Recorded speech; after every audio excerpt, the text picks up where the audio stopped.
हिमालय के जंगल में टुनटुनी नाम की एक काली चिड़िया रहती थी। वो चिड़िया अपने काले रंग से बहुत परेशान थी। एक दिन की बात है, टुनटुनी चिड़िया की माँ टूनी चिड़िया उसकी कुछ सहेलियों से कहती है, क्यों बच्चों, आपने टुनटुनी को पानी क्यों नहीं पीने दिया? आखिर ये भी तो आपकी सहेली है। आज के बाद ऐसा कभी मत करना। फिर पिंकी चिड़िया टूनी से कहती है, ठीक है आंटी, हम टुनटुनी को अपने साथ खिला लेंगे। फिर टूनी चिड़िया वहाँ से चली जाती है और टुनटुनी भी नदी से पेट भर पानी पीती है। अरे टुनटुनी, कान खोल कर सुन लो, अगर हमारे साथ खेलना है तो पहले हमारा जैसा गोरा बनना होगा। हाँ हाँ टुनटुनी, ये तेरा काला रंग हमें जरा भी नहीं अच्छा लगता। पहले मेरा जैसा गोरा बन के आ, तभी तुझे हम अपने साथ खिलाएंगे। आप दोनों बहुत बुरी हो, मुझे नहीं खेलना है आपके साथ, नहीं खेलना है मुझे, मैं जा रही हूँ। तो मत खेलो, पर घर जाकर अपनी मम्मा से मत कहना कि हमने तुझे खिलाया नहीं। टुनटुनी चिड़िया को बहुत बुरा लगता है। वो रोते हुए अपने घर आ जाती है और चुपचाप अपने घोंसले में लेट जाती है। अगर मैं काली ना होती तो वो मुझसे कभी ऐसी बातें ना करती, लेकिन मेरे कालेपन की वजह से वो सब मेरा बहुत मजाक उड़ाती हैं। इस तरह से टुनटुनी चिड़िया अपने काले रंग को देखकर बहुत उदास होती है और समय बीत जाता है। अब टुनटुनी चिड़िया बड़ी हो चुकी थी। तभी टूनी चिड़िया की पड़ोसन सुंदरी कौवी उनके घोंसले में आती है। हाय टूनी बहन, आपकी बेटी को देखकर तो मुझे अमावस के चांद की याद आ गई। एकदम काला है, काला। सुंदरी बहन, आप तो समझदार और बड़ी हो, फिर भी बच्चों जैसी बातें क्यों करती हो? और फिर आपका रंग भी तो काला है, फिर भी आपको शर्म नहीं आती जो टुनटुनी बेटी को अमावस का चांद बोल रही हो? हम कौवी तो होती ही काली हैं, फिर हमें कैसी शर्म? और टूनी चिड़िया, आप तो काली नहीं हो, फिर इस काली कलूटी बेटी को कहाँ से ले आई? ना जाने शादी भी इससे कौन करेगा। ऐसा बोलकर सुंदरी कौवी वहाँ से चली जाती है और दोनों माँ बेटी रोने लगती हैं। ये सुंदरी कव्वी तो है ही ऐसी। रो मत मेरी बेटी, चुप हो जा। मैं तुम्हारी शादी किसी राजकुमार जैसे चिड़े से करवाऊंगी। ये सुंदरी कव्वी तो ऐसे ही बोलती रहती है। मम्मा, आप मुझे झूठी तसल्ली ना दे। सुंदरी आंटी ने क्या गलत कहा? मेरे इस काले रंग को कौन पसंद करेगा? ऐसे कहकर टुनटुनी चिड़िया उदास मन से वहाँ से चली जाती है और टुनटुनी चिड़िया सोचने लगती है, टुनटुनी बेटी, तू देखना, मैं तेरे लिए कोई अच्छे घर का रिश्ता लेकर आऊंगी। ऐसे सोचकर टूनी चिड़िया बंटी कबूतर के घर जाती है और उससे कहती है, बंटी भाई, तुम तो बाहर काम करते हो, अगर कोई अच्छा चिड़ा तुम्हारी नजर में हो तो बताना मेरी टुनटुनी बिटिया के लिए। ठीक है टूनी बहन, आप चिंता मत करो, मैं आज ही जाकर अपने दफ्तर में बात करता हूँ। अगली सुबह बंटी कबूतर अपने दफ्तर जाता है और मोनू चिड़े से शादी की बातें करता है। मोनू बेटा, मेरी पहचान में एक भोली भाली चिड़िया है, अगर आप कहो तो मैं आपकी शादी की बात पक्की कर दूं।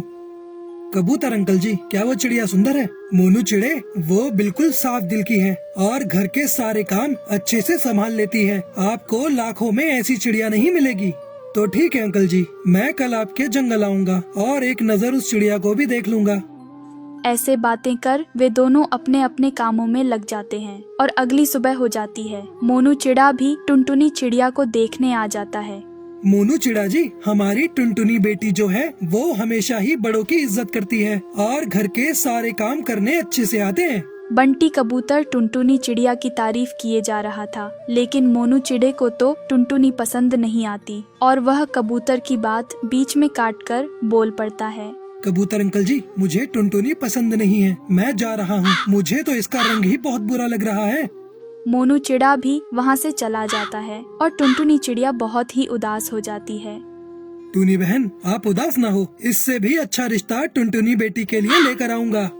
फिर उस दिन के बाद से कबूतर कई घरानों में टुनटुनी चिड़िया की शादी की बात करता है, परंतु कोई भी टुनटुनी चिड़िया से शादी करने को तैयार नहीं होता। उसके काले रंग को देखकर सब पक्षी मना कर जाते हैं। तभी सुंदरी कौवी टुनी चिड़िया के घर आती है और उससे कहती है, टूनी बहन, आप टुनटुनी को कोई काम सिखा दें जिससे ये अपना गुजारा कर सके।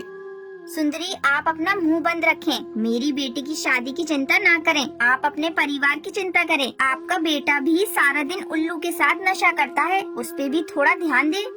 टूनी चिड़िया की ऐसी बातें सुनकर सुंदरी कौवी चुपचाप वहाँ से चली जाती है। मम्मा, मुझे सुंदरी आंटी की बात बुरी नहीं लगी। मुझे मुझे कोई काम तो करना चाहिए जिससे आपको थोड़ा सहारा मिले। मेरी बेटी, आप सुंदरी की बातों पर ध्यान मत दो, वो तो कुछ भी बोल देती है और मेरे होते हुए आपको काम करने की कोई जरूरत नहीं। नहीं माँ, मैं रिश्ते वालों की ना सुनकर थक गई हूँ। आप कोई छोटा मोटा काम करने दें जिससे मैं रिश्ते की टेंशन को भूल जाऊँ। टुनी चिड़िया के लाख मना करने पर टुनटुनी अपनी माँ को मना लेती है और छोटा सा ब्यूटी पार्लर खोल लेती है। टुनटुनी चिड़िया को ब्यूटी पार्लर का काम बहुत अच्छे से आता था, इसलिए सारे जंगल में टुनटुनी की चर्चा होने लगती है। एक दिन बहुत अमीर कबूतरी टुनटुनी चिड़िया के पार्लर आती है। आपने तो मुझे बहुत ही सुंदर बना दिया। मैं अपनी शादी का मेकअप आपसे ही करवाऊंगी। 1 हफ्ते में मेरी शादी है तो मेरा मेकअप आप ही करना। धीरे धीरे 1 हफ्ते का समय भी निकल जाता है। टुनटुनी चिड़िया बबली कबूतरी को तैयार कर देती है। तभी टुनटुनी थोड़ी देर के लिए बाहर फूल लेने चली जाती है। फिर एक हवाई मोटर में बैठा हुआ गोलू चिड़ा टुनटुनी के पास आता है। एक्चुअली मैं इस जंगल में पहली बार आया हूँ, तो क्या आप मुझे बता सकते हो कि ये टुनटुनी ब्यूटी पार्लर कहाँ है? चिड़े की ये बात सुनकर टुनटुनी चिड़िया को हंसी आ जाती है और वो उसे बताती है। टुनटुनी ब्यूटी पार्लर तो मेरा ही है, आपको क्या काम है? मैं तो अपनी बहन को लेने आया हूँ जो आपके पास तैयार होने के लिए आई हुई है। आप मेरी मोटर में बैठ जाओ, हम साथ ही चलते हैं। और वह दोनों बातें करते करते पार्लर आ जाते हैं। वह अमीर चिड़ा अपनी बहन को लेकर वहाँ से चला जाता है। उस दिन के बाद से दोनों एक दूसरे के ख्यालों में खोए रहते हैं। तभी एक दिन गोलू चिड़ा टुनटुनी चिड़िया के घर आता है और उससे कहता है, टुनटुनी जी, आप मुझे बहुत पसंद आई, क्या आप मुझसे शादी करोगी? इस तरह टुनटुनी चिड़िया की शादी एक अच्छे चिड़े से हो जाती है और फिर टुनटुनी चिड़िया खुशी खुशी उसके साथ रहने लगती है।